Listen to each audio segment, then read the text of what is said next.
So apparently, having a basic sense of financial literacy will make you a right-wing bigot, and that is one of the many things that I have learned from Caleb Hammer's financial audit.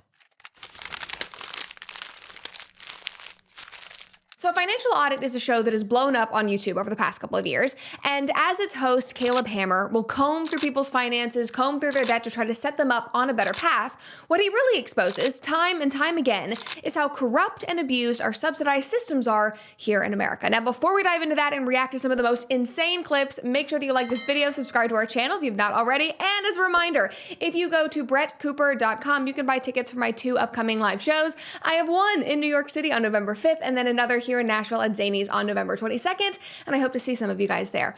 All right, so let's just dive right into this. Here is your first taste of the man whose name is Caleb Hammer. Income that came in was $1,600. Rent is $12? Girl math. That's your... This is not a joke. I'm not treating it as a joke. I mean, It's girl math.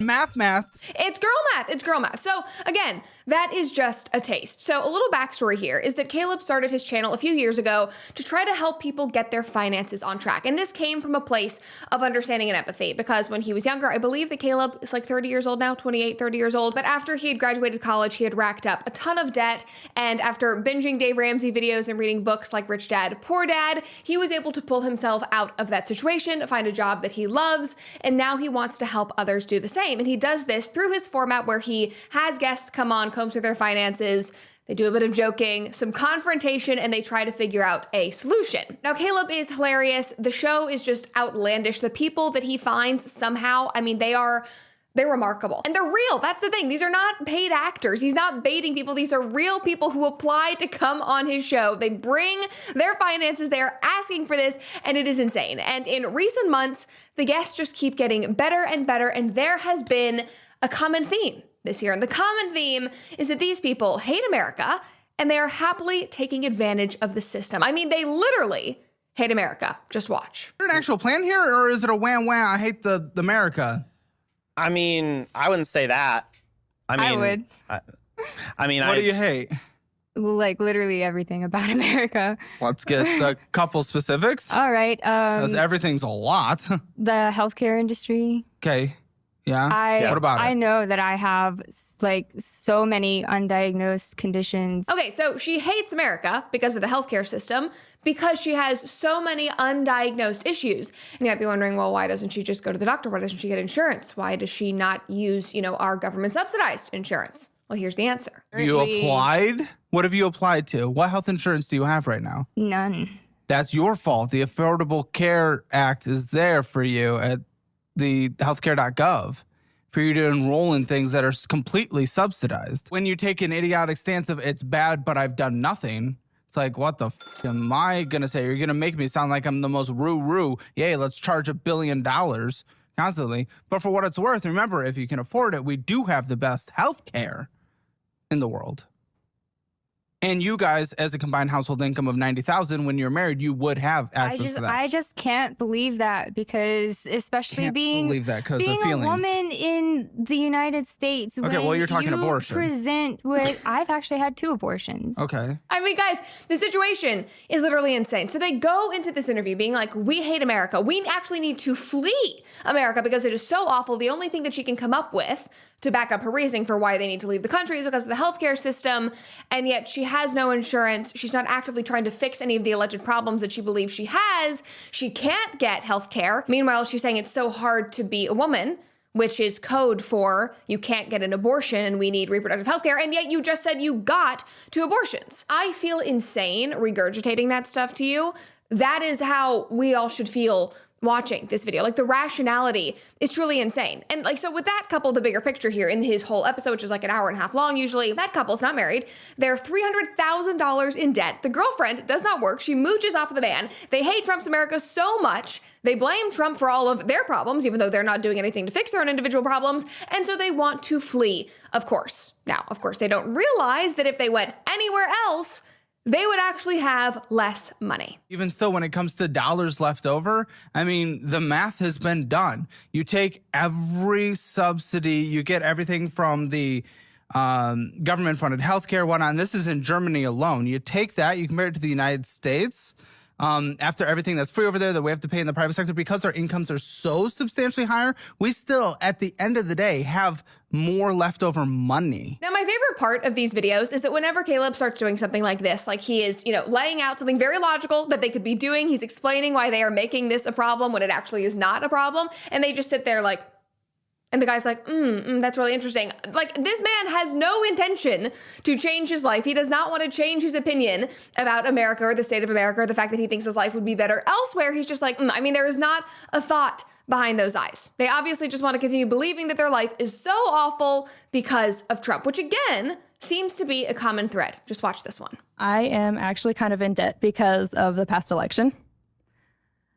Wait.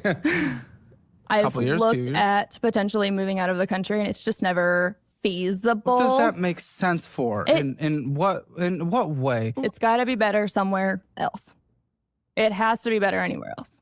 Anywhere else? Anywhere else. So you'll be moving to sub-Saharan Africa? I'm like, what do you say fuck me for? No. Probably not. It's too hot. You said anywhere. Almost anywhere. All right. Now, an important thing to note with this woman is that this is how they start off the episode. This is how she introduces herself, that, Trump is the problem. She is in debt because of him.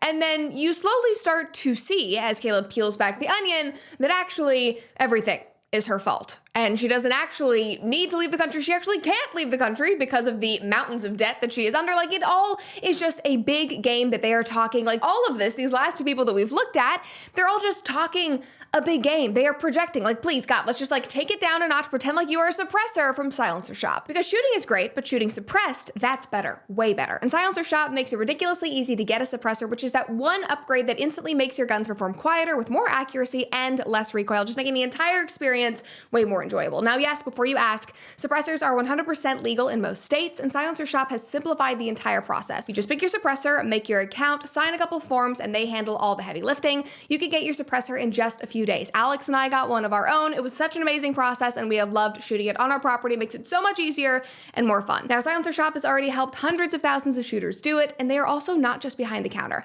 Silencer Shop is out there defending your Second Amendment rights every single day. So if you are ready to make your shooting experience smarter, safer, and seriously more fun, head on over to silencershop.com/Cooper to get started. Again, silencershop.com/Cooper, because shooting suppressed makes you better. Now, guys, if you're like me, you need a snack while you're out on the range shooting, which is why you need to keep Paleo Valley meat sticks with you at all times, just like me. And guys, these are not the meat sticks that you grew up with. Paleo Valley makes theirs with 100% grass-fed beef from small, regenerative American farms so that you can feel good about what you're eating and what you're supporting. They've stripped out all of the junk, no preservatives, no gluten, no soy, no sugar, no dairy, no GMOs, just clean, nutrient-dense fuel that is made the way food was meant to be made. And whether you are road tripping, working late, or just running around like a crazy person like I do on a daily basis, these beef sticks give you the high-protein energy without the crash that you need.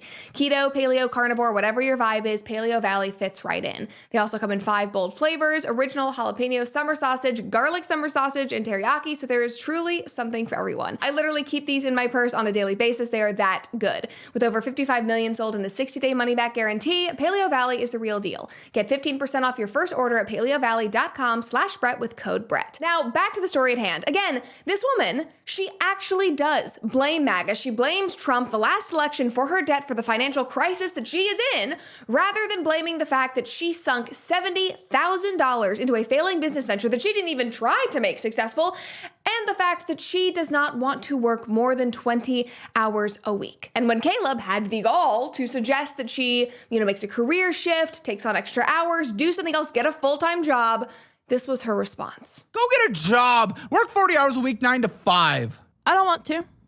There it is. Government, Kansas, Missouri, take away her food stamps right now. Did you just hear that? Take them away. I'm not even kidding. Okay, important note that's revealed to you guys in this clip. This woman is on government subsidies. She is under this mountain of debt. She is taking resources from the government that she hates. She's saying Trump is so bad, America is so awful, I need to flee. And yet they are helping fund her life. I don't want to. Then that is not fair. That is not a choice. Subsidies should be there, and even more for those who cannot. You can, and you're choosing not to because you do not want to. And I knew the more and more I pushed on it, we would find out that you're doing this because you want to. I mean, he literally, guys, in every single one of these episodes, he does not pull a single punch, and that is why he is incredible. Now, guys, I'm looking at this, I'm watching these videos, and I'm thinking to myself, well, suddenly the government shutdown doesn't seem so bad. Like maybe some of these people will go out and get jobs if things stop being paid for by the government. We are still not done, because later in this interview with the same woman, after she says that she doesn't want to work, that it's too hard to work, that she has health problems that make it so that she can't take on longer shifts as a hairstylist, she can't take on more shifts as a bartender, she actually reveals to Caleb that she is a competitive cheerleader and that she pays for it, and that that is one of the many things that he will see when he goes through her finances. So would it be a bad time to tell you that I'm also a competitive cheerleader? Be a weird time. I mean, like, guys, this is so amazing. Like, this is better than most things on TV right now. Like, his blank stare of like, what the hell are you saying? Like, you, an adult woman, he like looks her up and down. He's like, you are a competitive cheerleader? Like, you genuinely cannot make this stuff up. It's insane. She's sitting here talking about the fact that she has no money. She can't do anything. She can't take on more work. And then she's like, actually, I do adult competitive cheerleading. And the comments under that episode were just chef's kiss. Like, this person said, I'm disabled and I can't do long shifts, does competitive cheerleading and lifts at least 100-pound cheerleaders. Yeah, she's not one of the flyers at all. No, she's the one lifting people, but she can't bartend. It's too hard. That's why she needs us, the taxpayers, to fund her life. Somebody else said, I hate when Trump forces single moms to be competitive cheerleaders so they can't afford to pay their bills. Somebody else said, how do people not become conservative/Republican after watching all of these videos? Well, that's one of the reasons why I wanted to make this episode, because they are. And that is why people on social media are so mad. All of these clips have been circulating and going viral all summer. Caleb is getting more popular by the day because he is exposing something deeper than just bad, idiotic personal choices. He is exposing the system that enables and supports them. This person on X said, I like Caleb because Caleb allows you to see into how tens of millions of Americans live. If you look past all the theatrics, you get an unfiltered look at how the system works and how utterly disgusting it is. Invaluable. Exactly. Like, that is the real thing that comes through in all of these videos. And of course, some of them are crazier than others, but there usually is a common thread that they are not taking personal responsibility and they are leaning on American taxpayers. Take all of those clips that we just watched, all the episodes that he has done. Possibly the craziest one just happened a couple of days ago because Caleb had 2 illegal immigrants onto his show. 2 illegals with over $420,000 worth of debt who do not pay taxes. Now, their big spends recently, because I'm sure you're interested. Number 1, a 4Runner and $4,500 Shakira tickets. And oh, by the way, the man doesn't like their house because it doesn't have a pool. I just don't like the house. Oh, good. $260,631.08. Why don't you like the house? Because it doesn't have a pool. Go to a community pool, dick. No, a it's home dirty. That's equity loan? his response. His response is, it's dirty. I don't want to. I want to drive my 4Runner. I don't want to drive a beater. I don't like my house with my huge mortgage because it doesn't have a pool. Sir, most people in America go to community pools. I also go to a community pool. I love my house. It doesn't have a pool. Would I like a pool? Sure, I think most Americans would like a pool. Most Americans don't have one, so we all go to community pools. Later in this video, Caleb actually stormed off, and I think this might be the first time that he ever stormed off set, but he stormed off because the couple in the video, to his face, refused to agree to make any meaningful changes to their lifestyle. Again, they have come on his show to try to get help, to go through their finances to see what they could do to get out from under this mountain of debt. And they want to do nothing because they don't want to make the sacrifices that are necessary. When Caleb told them that they needed to sell the extremely expensive 4Runner and get a beater, the man responded with no, not just no, he said, no, actually I deserve a Tacoma. He wants an even nicer, newer car. Sir, actually, as human beings, we do not deserve anything other life and liberty. We just work for it.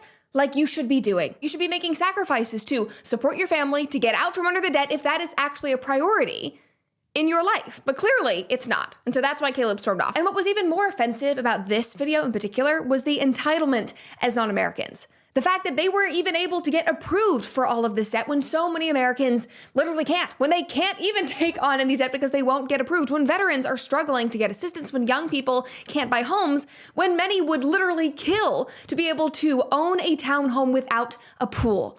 when that is just the dream. But for them, for this couple, it just isn't good enough. But what's even worse is that if this couple were to be deported, they probably wouldn't ever have to pay off any of this debt because it is almost impossible to enforce once you are out of the country. Like the creditors would probably just take the home, take the assets, cut their losses. Meanwhile, this couple basically gets off scot-free. They go home wherever they came from. They don't have to deal with the mess that they made by racking up the debt here in this country. Somebody on X commented and said, they rake in cash from jobs that Americans built, skip taxes, and then cry about deserving new trucks. This is how entitlement rots nations when borders become suggestion signs instead of barriers. Another person said, this is what open border madness brings. Entitlement without effort, debt without discipline, and lawbreakers mocking our system. Every hardworking American should be furious at this utter disrespect. And that right there, I think, is why this video went so viral. Anyway, like I said, these clips have all been making the rounds on social media, especially over the last few months.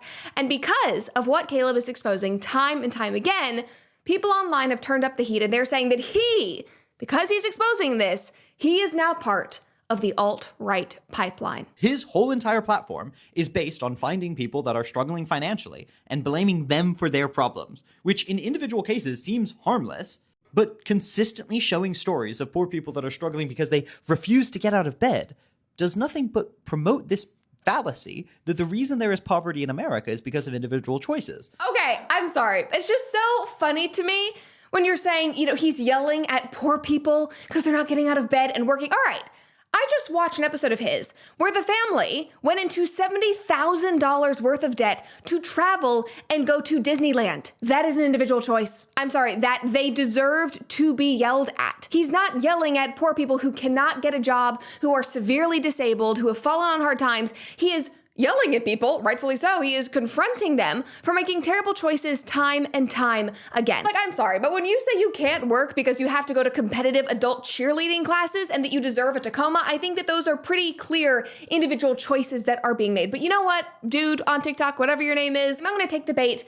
I guess you're right. I guess he is ignoring the systemic issues. He is ignoring the system that is enabled by our government that robs taxpayers to fund lifestyles just like these and allows people to get comfortable in this cycle of debt and poverty. It gives them no incentive to climb their way out or fight for a better life because they are being funded on the backs of our hard work and the money that we bring in. And because Caleb in every single episode is encouraging personal responsibility and solutions and taking accountability, I guess he is a bigot. Thanks for educating me. Now, another person on X said, as somebody just posted in a Reddit review, Caleb Hammer is the Dr. Phil of finance. All blustery right-wing sensationalism and disdain for his guests. Right-wing sensationalism. God, the comments under this one were amazing. This guy said, spend less than you make, just like Hitler would suggest. Another person said, telling people to pay off debt and spend within your means is right-wing sensationalism. Everything makes sense now. Yeah, exactly. Like, this is genuinely the world that we live in. This is how these people think. They want to blame the government for everything. They want to blame Trump for everything, and yet they live off the government. Anything that they do not like is right-wing sensationalism, is the right-wing pipeline, whatever you want to call it. That's just it. Now, while all of these clips are insane and they are funny, and Caleb does put on a good show, and I think that he encourages, better spending, better lifestyles, financial literacy, I think that all of this is even more important to consider and think about during the current government shutdown that we're going through right now. Because Democrats are freaking out that Republicans won't raise the debt ceiling even more. And I'm looking at this like, these are the types of people that our debt is helping fund, that our tax dollars are enabling. Like, I'm sorry, but we need to clear house on the entire system and just rebuild. And unfortunately, to be honest, like, the Republicans are often no better when it comes to subsidies and spending money, spending our money, the government's money. But at least these days, they have more common sense about how these programs actually work in reality and the behaviors that it enables. And this is what Caleb is teaching his audience. But hey, you know what? I guess that's just being an alt-right bigot. If you made it all the way to the end of this episode, thank you so much for watching. I had so much fun putting it together, and I hope that you enjoyed it too. If you did, make sure to hit that subscribe button because this channel only exists because of you. And if you're in the mood for more, I've got even more episodes right here that I think you'll love.